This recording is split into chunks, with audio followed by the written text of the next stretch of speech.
Let's get rocking. Let's get rocking and rolling. Hello, and welcome to the Rock Metal Podcast. I am your host, John Harris. Today on the Rock Metal Podcast, we have Wasted Space, and they have a new EP called The Eater, and it was released on December 25th. That's Christmas, right? Yeah. Yes, sir. Okay, I see what you did there, dropping it like a bomb right on Christmas.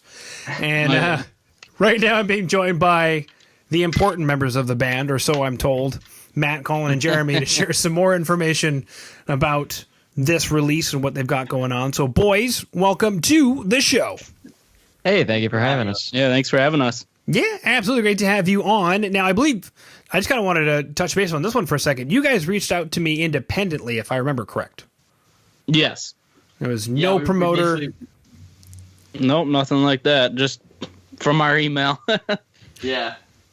We wanted to kind of really take this release. This is our fifth release of 2020, so we kind of wanted to take this one like really seriously and kind of do a whole campaign of like just reaching out to anyone that'll listen to it and hopefully have us on and talk about it. You know. Mm-hmm. Absolutely. And then I brought you on, and now we can talk about it. So it's like, crap. What do we do now? Right. It worked. It worked. Now we got to keep moving forward. So. That's kind of an interesting thing because that doesn't really happen that often. How did you guys find out about Little Old Me? So we were just, basically we kind of sat down, took some, a couple hours every other day and just went through different like podcasts, like websites and like, just kind of Google searching around, seeing what people were listening to, just trying to find, people that like we think would like give us a shot or, give us a listen or anything. And just, we kind of sent about like, we probably reached out to about 40 or 50 different people and just, kind of tried to do our research on who would, give us the ears, give us a listen, give us the time of the day, Mm-hmm. And luckily enough, we landed on you and you reached back out to us. Yeah. And I'm giving you the time of day here. It's 2:45, which is great. Now, I guess my other question is, how is that going for you? Because there's an astounding amount of work in what you guys are taking on to do I guess what I'll call a self-financed campaign. So how is that going for you? I think you are one of 3 or 4 that actually got back to us. Everybody else I think everybody else just kind of ignored us. I don't know if we got an answer back, but how's the self-esteem holding up? Good. It's holding up pretty well. So we only got one no, and then we got a bunch of yeses, right? So technically, yeah. The other ones were just they're just MIA. We don't know how to tally those yet. Right. So technically speaking, we only got one person that said no. So I would say that's a win. We've got more yeses than nos, but a lot of just non-responses too. Beautiful. Okay. Now take us through this EP because it's the 2 tracks, correct? Mm-hmm. Okay. I guess maybe an interesting question. Because that could just be a single, like an A-side and a B-side.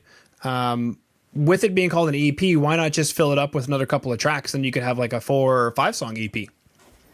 So kind of for our model for what we're doing for releases right now. So the beginning, our first EP was about we actually recorded 6 songs in the session. Released the first 5, and that was our first EP. I repeat myself when I'm in distress. Is what it was called. And so we kind of released that all in that big chunk. And then, with how the way the world like kind of ended up turning into, there wasn't the opportunity to really go out and play shows and things like that. So to keep kind of, in people's ears, to keep relevant, we've kind of switched to a model of almost every other month we release a 2-song EP. Keep stuff to give out, keep content out to listeners. It keeps us engaged and active in creating and what we want to do and getting our message out there. And I think especially in the way that this world works today with like how people intake media so fast and kind of in and out, it's in one ear and out the other, like keeping stuff to kind of grab people's attention, keeping content out there, I think is kind of what you're going to see kind of a lot of bands starting to do in the future. And we're just trying to get a, kind of foot up in the race on that. Mm-hmm. But you can play in a forest, and that's what I'm seeing that you guys are doing here in this music video. Yeah, right. Yeah, it was pretty cold out when we did that too. the nice was like- frigid buffalo air. I think it Yeah, was it was like like- maybe 20 degrees, maybe. Maybe. Yeah, I Fahrenheit. wish we added a couple of shots in where you can just see the snot pouring out of our noses as we're trying to like stay warm and just freeze to death, like dancing around in this forest. Yeah. So I mean, I guess what just because it looked cool. I mean, you guys are torturing yourselves over a music video here. Yeah, I mean, it was always an idea we had because it's called the Appliance Graveyard, and it's behind the trailer park I live in, and yeah, I mean, I guess I had told Matt about it a couple years ago, and I totally forgot it even existed, and I couldn't even remember who told me it was back there because I never actually went back there to see if it was there. So like the day before shooting, we like walked over and found it. And we were like, oh, thank God this place is actually here because we'd already told the videographer and all that like where we were gonna shoot. But that was basically it. Is we just wanted to film somewhere that we think our music represents, kind of like that working class, just kind of, I don't know, beat up, broken appliances, and just, I don't know, I guess. Yeah, as soon as he told me about the area, I was like, we need to shoot a music video here. And then, I don't know, 2 years of friendship, I guess, so kind of finally all accumulated to that moment. Well, it's quite the outfit that you're wearing there, Jeremy. Yeah, I took a little inspiration from Bruno Mars, actually. Like, legit, like, just take the flat brim hat, kind of go for, like, that 80s look, I guess, and have a gold chain and just try and... I mean, I've always, as a musician, I've always, like, tried to stand out on stage. I've always liked Elton John and performers like that who kind of wear, like, these flamboyant outfits that really, I don't know, really pop and stuff like that. So I guess just that's personal branding on my end, but... Well, there you go. And then it looks like is it guns coming out of your fingers? Is it bullets coming out of your fingers? Hell yeah. Those are actually, I can actually do that. Those aren't edits. Okay. I did that live for the shoot. Very, very cool. Now, I guess my next question is, since this was aired on Christmas Eve, I guess because it's a force, you don't have to worry about the whole COVID situation, but did you guys like record these tracks and these music videos like in the midst of all this chaos, or how did it work? Yeah. We've been grinding along pretty much through the whole pandemic. I mean, we pretty much, we're all kind of lucky within our situations that we don't really interact with that many other people besides the band. So Yeah. Oh, I wonder why. Yeah, not too many people like us, I guess. I think it's also like, you know, we took advantage of seeing a lot of other bands, you know, that right when the lockdown hit and things like that, they were like, we're not practicing together, don't ask us to play shows, and like, you know, like they all took it as like a let's take a break, where I think all of us went like, we'll take a vacation later. This should be the time that we hammer in some tracks. And we knew that the studio was still open and we could safely go and record there. So we just kept hammering along. I mean, the way we saw it is that we were spending every day together anyway. So if any of us had COVID, we probably would have known by now. So we might as well just keep going, you know, and if we get it, we get it, I guess. But I mean, I get tested every day for work, so I know I'm good. I don't know about these two. I work from home, so I literally don't leave I probably leave my house once every 2 weeks. And I don't interact with people when I'm at work, so I'm good too. Okay. Collin, are you responsible for the coffee? Or no, sorry, that's Folgers, not Folgers. I am sorry. That was a faux pas. No. That was a faux pas on my part. No, you're good. It's one of the great things about having that last name is, you know, everybody, when they hear it, they say I'm the best part of waking up. So. Yes, you are, sir. Well, thank you. You're quite welcome. Speaking of the best part of waking up, since you guys are in Buffalo, I like to chat about hot wings for a second, if that's okay with you guys. Yeah, absolutely. Beautiful. So it's a thing. Buffalo, New York, hot wings. Absolutely. I apologize. I've never been to Buffalo, so I'm only going off of folklore. But take me through it. What is the hot wing? Is it actually Frank's Red Hot Sauce? Like, is it that whole thing? Yeah, I mean, I think everybody, like all the restaurants out here that do them, have a different way of doing them. I mean, the most typical way is Frank's Red Hot, and you just toss it in a bowl with the wings, and then. But I mean, there's places that'll brush the sauce on. They'll cook the wings longer to make them crispier. I mean, it's all over the place over here. It's a constant fight. Our culinary industry, if you will, is just made up of people trying to make the best wings. This Basically, sounds... you can't really find like a bad wing place in Buffalo. They just all kind of do them differently. Like if a bad wing place exists, it does not exist for long. Okay, so no soggy wings. Does somebody like soggy wings? No, I don't think so. Okay. Nobody likes soggy wings. All right. So then what makes a good hot wing?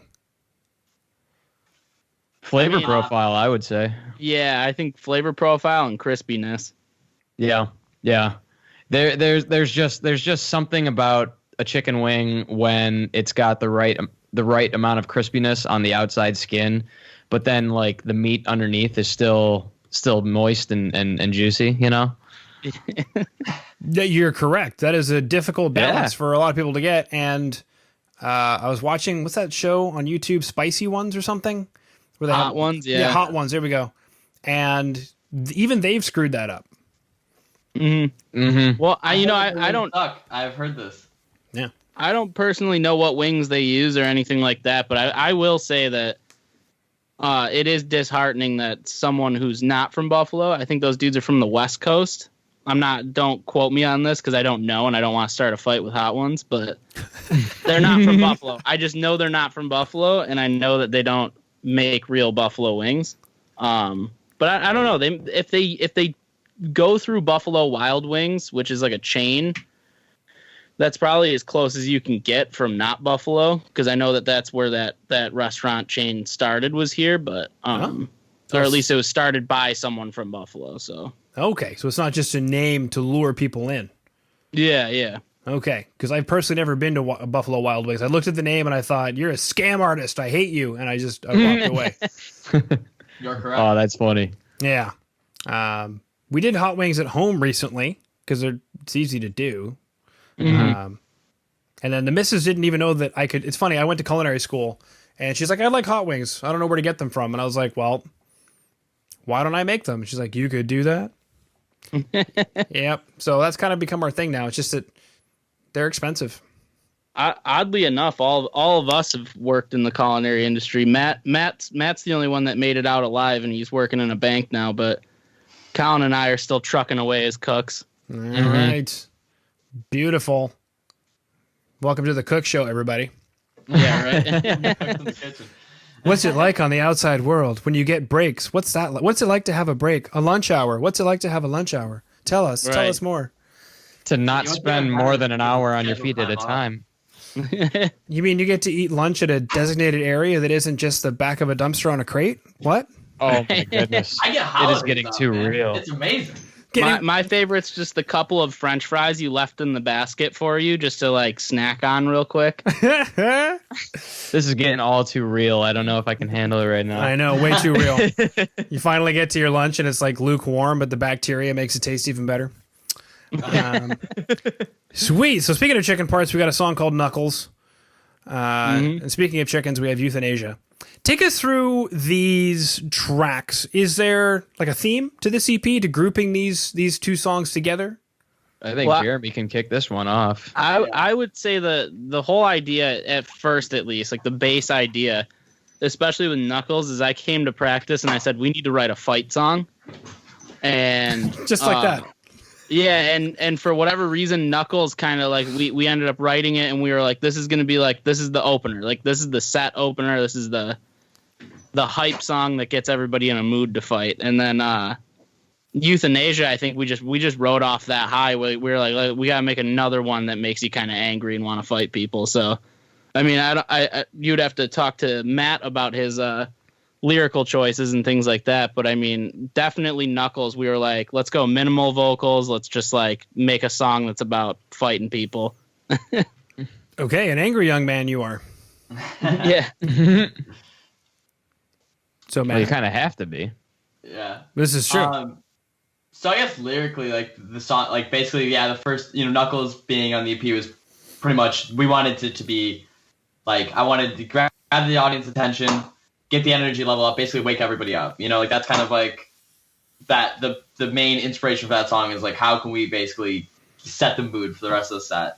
And so that was just, that one lyrically was just super straightforward. Like I just basically just, said whatever came to mind, tried to make the riff sound as cool as possible with my voice over and under, And then Euthanasia was, I basically kind of wanted to take a little bit step back from trying to write like very, introspective and I guess more poetic and just kind of make it more raw emotion and just kind of write about just, if it's like the turn of the year came, since this whole craziness started with COVID and like, especially all the political turmoil that's going on in the United States. And it was kind of just like a song where I basically just kind of, I guess, expressed how fed up, I'm feeling, how many people probably are feeling, and just how kind of like, at the end of our rope, especially when with the turn of the year coming and we're still kind of stuck in this mess. It was kind of just like, I wanted to just be kind of like, raw and, and also like fun. Like I just kind of want to make it like a really fun, like super edgy song that I could imagine like my 16-year-old self, like being in my car, driving to high school and just being like, dude, I'm so freaking cool with how edgy the song is. So, I'm going to go fight people. Yeah, you purposefully roll your windows down and make sure everybody can hear you're listening to metal. Yeah, like I wanted it to be like that song, and give something for young kids that are mad that are in a world right now that they feel like they have no control over. Just something to yell at and scream and get it all out to. Mm-hmm. It must be awful to be a teenager right now. I'm thinking about all that teenage angst about authoritarian figures and like, really, you guys are screwing this up right now, and I'm supposed to listen to you? Well, yeah, right. Yeah, that's like kind of what like my kind of I guess lyrical inspiration and what I kind of want Wasted Space to appear to be is kind of just this voice for like young people that like are probably like I can't imagine being 14, 15, 16 right now and just being like, wow, like all of our leaders and all the adults that are supposed to run around taking care of the world are just kind of messing it up. Mm-hmm. Well, I guess they get bored too, Okay. I'm sure I had another question loaded in the old noggin somewhere, but I just lost that. I was flipping through the music video and I was like, those are pots and pans. And then my question just completely went out the window. So the pots and pans, are those the drums that are on the record? Just kidding. Actually, speaking of like pre-production, do you guys do any kind of stuff like that? Because there's all kinds of weird things that could end up, helping out the snare drum at certain points of the song or whatever. Well, a lot of what goes into the pre-production of what we end up recording, is kind of done outside of the studio setting. We basically get the song written as we'd like to have it recorded, and then we kind of solidify it in our memories. And and then from there, when we have the actual song taken care of, we'll kind of start thinking to ourselves like, okay, what can we add to it that, is there anything special we can do to make it sound different? And you can even ask them, the last time we went to the studio, I brought, I think, 4 different snare drums just to try just getting different sounds and all that, and just different tuning techniques and all that. We take some time and we put some thought into it, and we kind of experiment around a little bit. Although this most recent go around, we found at least I found a certain snare tone that I really, really liked. So next time we head into the studio, I'm gonna bring that same drum, try to tune it as best as I can to the way it was beforehand, and see if I can replicate that. Yeah. Or even improve. Yeah. Sounds like you're learning. Yeah. Trying to. I would say too, with like kind of like pre-production, we have tried our hand at like doing demo recordings and things like that, which it works out okay, but we're all very busy, so it just seems, at least in my opinion, faster if we just kind of keep it in our head and have like a phone recording to go back to and kind of make changes on. But I think a huge like benefit for us at least is we've all gotten really good at practicing the songs and knowing them very well. So like we can go into the studio, and I think usually every 2-song EP we knock out, or 2-song single we do, we get done at least guitar, bass, and drums all in the first day, and then we just come in for a second day for vocals. That was going to be one of my questions. I don't see a bass player, so where do you guys do, or how do you guys do that live? Is there a backing track? Yeah, backing track. And it's, I record the bass parts, but Collin's got his own opinions on that. I have been pushing these two for a while now to try and get a fourth guy in here to play bass live. The backing tracks with the bass, it serves its purpose. It does what it does, and it does it well, and it removes the human element to it. I kind of enjoy having somebody on stage with a bass that I can actually, feel the low end coming from their cab. It's not something that I like to just have run DI through the front of the house. So what you've got to do is get a cardboard cutout of a guy and put it right next to you. And we've entertained that idea. get a cab, so there's a DI signal running to the front of the house, and then there'll be another signal running to the cab, and you'll get all the low end that you see. It works. It's great. And then one less guy to feed. I think they call that movie magic. Another one to the mix, Yeah. I still haven't gotten a good reason from these two as to why we shouldn't have a bass player. More room on stage. Mm-hmm. I can think of lots of reasons. Right. More room in the van. Yeah. Okay, that's fair. Mm-hmm. Another question I had, and then I think that kind of just wraps it up for my questions, but we'll kind of do maybe a free-for-all after that. If you guys have some other stuff that you wanted me to touch base on, but I didn't, is the EP is called The Eater.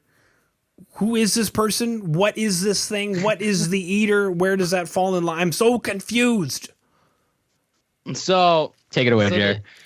So The Eater is I don't know how controversial of a topic this is, but The Eater is a creation from potentially something that I saw while dabbling in hallucinogenics. We'll say hypothetically speaking, someone went out into a field while they were on hallucinogenics and hypothetically looked into the sky to watch the stars. And when they looked up there, they saw a giant worm swallowing the planet. And so what the Eater is the Eater is quite literally this planet-eating worm that is crossing through the galaxy and just devouring planets. And when I say this thing devours planets, like Earth looks like a Cocoa Puff to this thing. This thing is huge. And the idea behind it is it comes from I'm trying to think of what scientist brought it up. He said, if you think about what a worm thinks of us or how a worm thinks of us, they don't. They have no concept of what a human being is. So it's not totally unlikely that there's a giant worm or some giant being in space looking at us right now, and we just have no idea because we don't have a concept of it and we can't comprehend it. So it's kind of this idea that there's this hidden giant worm ready to swallow us. Mm-hmm. I'm honored to live on a Cocoa Puff. I'll tell you that much. Yeah, right. And I now want Cocoa Puffs now. Okay. It's the molten core that tastes so good. Mm-hmm. If you're not careful, it'll burn the tongue. Yeah. Sweet. Is there anything that I missed you guys wanted to chat about? Not too much. We're going back in the studio next Monday, so we'll be planning for another EP probably coming out in the next couple of months for sure. We're going to be just keeping content rolling out on our YouTubes, on all of our socials. We're going to definitely keep music coming out, like we said. Hopefully planning even more online content to be putting out in the future. Basically, keep a lookout for Wasted Space. We plan on having as fruitful of a 2021 as we did a 2020, and keep it going. Mm-hmm. Yeah. Hopefully shows come back soon because we're looking to hit the road as soon as we can. So cool. And it's not wasted space. There's worms in it that look at planets as Cocoa Puffs. Yep. Beautiful. We're all Cocoa Puffs. And that's a right. Giant soup or a giant bowl of milk or something. There we go. All right, boys. The Milky Way. It is in the Milky Way. That's where you store your Cocoa Puffs, in the Milky Way. Yeah. Absolutely. Mm-hmm. No cocoa worms, never been made. Nobody would eat that. Okay. Well, boys, that covers all of my questions. So thank you so much for coming on to the Rock Metal Podcast today. We appreciate awesome. it. Thanks Thank for you. having us.